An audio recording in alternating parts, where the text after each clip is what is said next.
טוב, אני עושה לכם שוב וידאו על הבוקר, ואני רוצה לספר לכם, אני לא יודע אם אתם יודעים, אבל כל מי שגר מסביבנו הם בני אברהם.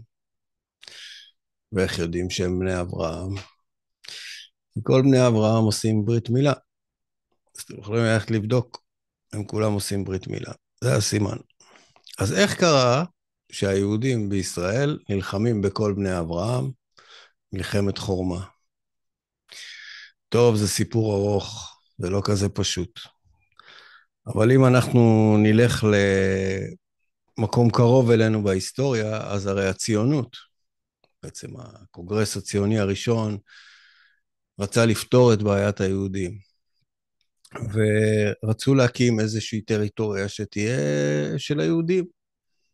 כל מיני רעיונות על אוטונומיה באיזשהו מקום, ברוסיה כבר קמו, ואז עלו את הרעיון של אוגנדה, אבל היו אנשים שאמרו, מה אוגנדה, מה רוסיה?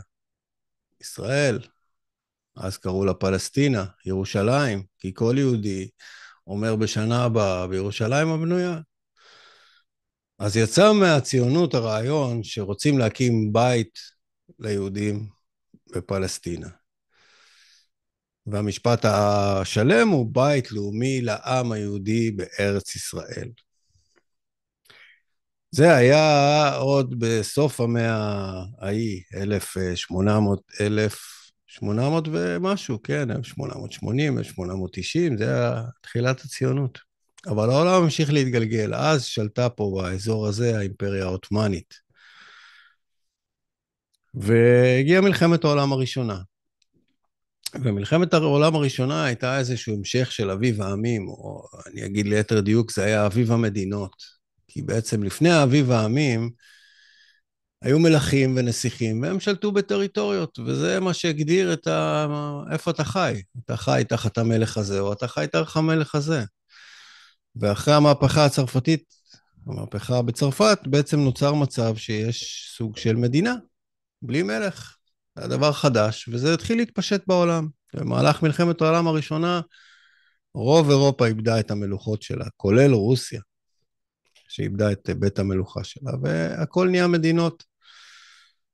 זאת אומרת שרעיון של להקים בית לאומי לעם היהודי בארץ ישראל, הפך לאט לאט להיות להקים מדינה ליהודים בארץ ישראל. ובאמת המשיכו העליות.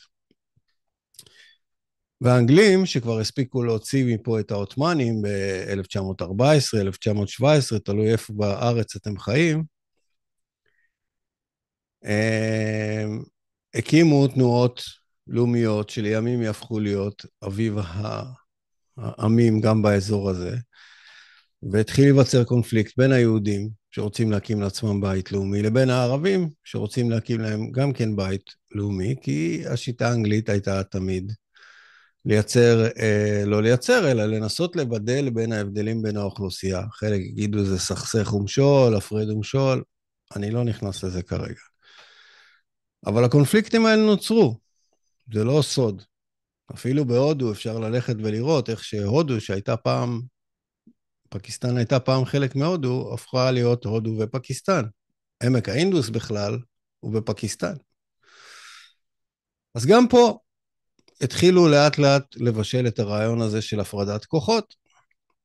אני לא אכנס תוך ההיסטוריה, מי שרוצה שילמד את כולה, אבל השלב הכי משמעותי היה הספר הלבן. ובעקבות הספר הלבן לימים הייתה החלטת החלוקה. המפורסמת באו"ם, כ"ט בנובמבר, שבעצם אמרה חצי חצי, לא בדיוק חצי, אבל חלק יהיה מדינה ערבית, וחלק יהיה מדינה יהודית. וכמובן, הם צריכים להיות בקונפליקט. אני אוסיף לזה שרעיונות יהודיים באו ואמרו שלא נוכל לחיות פה בשלום אם לא יהיה לנו כוח צבאי, ואכן בן גוריון הקים לנו כוח צבאי, ואת הקמת המדינה ליוותה מלחמה מאוד קשה שנקראת מלחמת הקוממיות, מלחמת העצמאות, ומאז ועד היום בעצם לא נפסקת המלחמה הזאת בין היהודים שהקימו פה מדינה, למרות שיש ערבים בתוך המדינה, לבין הערבים שנמצאים מחוץ למדינה. בכלל זה מצרים, ירדן, סוריה, לבנון, עם כל המדינות האלה נלחמנו, ואנחנו לפעמים נלחמים שוב.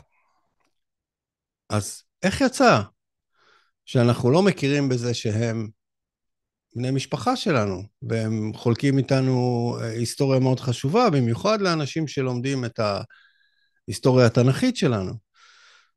אז אני יכול להוסיף לכם עוד כמה אנקדוטות, למשל, הוסיפו ליהודים את הרעיון שאלה האנשים האלה הם לא בני משפחה שלכם, הם בעצם עמלק. הם האנשים שאתם צריכים לחסל אותם עד האחרון. שזה קצת פנטזיה הזויה, כי יש כל כך הרבה ערבים, יהיה לכם הרבה עבודה. וזה עוד יותר פנטזיה הזויה לאור העובדה שהעמלק חוסל. הנה אני אקריא לכם פסוק מדברי הימים, דברי הימים א', פסוק ד', סליחה, פרק ד', פסוק מ"ג. בואו נתחיל פסוק אחד קודם. ומהם, מן בני שמעון, הלכו להר שעיר, אנשים 500, ופלטיה ונהריה ורפיה ועוזיאל, בני ישעי בראשם, ויכו את שארית הפלטה לעמלק, וישבו שם עד היום הזה.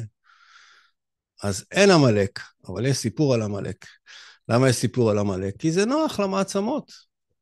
שאנחנו מתבדלים, אולי זה גם נוח לנו, שאנחנו, אולי הגורמים האלה הערביים רוצים לגייס יהודים בתוכנו, וזה נוח לנו להגיד שהם אויבים המיתולוגיים שלנו, אבל זה לא נכון. אנחנו חיים באיזשהו שקר לגבי התיאולוגיה שלנו, שאומר שאנחנו יהודים בארץ ישראל השלמה, כי אם אנחנו הולכים לגושפנקה התנ"כית, אז הארץ חולקה לשבטים, וליהודים יש איזשהו חלק בתוך ארץ ישראל השלמה, וזה לא לכל העמים. לא לכל סליחה, שאר ארץ ישראל השלמה היא לשאר השבטים, שאנחנו מתכחשים לזה שיש לנו אחים לעם ישראל, אנחנו רק היהודים, עם ישראל. עכשיו, איך קורה כל זה שאנחנו כל כך לא עקביים לגבי הסיפור התנ"כי שלנו? איך הגענו למצב הזה? אני חושב שאנחנו קצת טמבלים. עכשיו, אם אתם נעלבים מזה שאני אומר שאנחנו קצת טמבלים, אני לא הראשון שאומר שאנחנו טמבלים. למשל, אני הולך לשירת האזינו, שאם אתם לא קוראים תנ"ך, לפחות את השירה הזאת, שנמצאת בספר דברים, רק את זה תקראו. שירת האזינו, בפרק ל"ב, פסוק כ"ח, אומר, משה הוא זה שכותב את השירה, ואומר, שים בפיהם את השירה הזאת, כי גוי עובד עצות המה, ואין בהם תבונה. זה לא הפעם הראשונה שהוא אומר שהם לא חכמים. בשירה הזאת הוא אומר את זה עוד פעם. הוא בעצם אומר, אנחנו לא מבינים, ויום אחד נבין. וזה משהו מאוד חזק בתיאולוגיה שלנו, מבחינה תנ"כית, בוא נגיד את זה. אז אנחנו נמצאים במין מצב אבסורדי, שאנחנו נלחמים כל בני אברהם. אני לא אומר שאין סיבה. גם הם נלחמים בנו, גם הם לא אוהבים אותנו. לא כולם, אבל עובדה שמצרים, סוריה, קמו עלינו ב-73 ביחד, אבל זה כנראה גם שייך למלחמה בין הגושים, הם היו יותר בצד הרוסי, ואנחנו היינו יותר בצד האמריקאי. קיצור, המצב פה הוא מסובך ומורכב, אבל דבר אחד אני יכול להגיד לכם בוודאות, אם מסתכלים על הגושפנקה התנ"כית, כל מה שאומרים לכם, ארץ ישראל השלמה של היהודים וכל השטויות האלה, זה לא נכון. זה פשוט לא נכון. זה לא נכון מבחינת התנ"ך. יש חלקה לשבט היהודי, נכון. ארץ ישראל השלמה הובטחה לבני יעקב, יש עוד שבטים, ובכלל ההבטחה הראשונית היא לאברהם. זאת אומרת, אנחנו חולקים עם הערבים שסביבנו את אותה הבטחה. אז אם אתם הולכים לכיוון התנ"כי כדי להצדיק את הקיום שלכם פה, לפחות תשלימו את התמונה.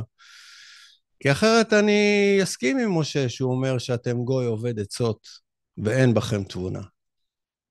כי בתכלס, כל מי שמדבר פה על הגושפנקה התנ"כית, מדבר שטויות. זה הווידאו שלי אליכם לבוקר הזה.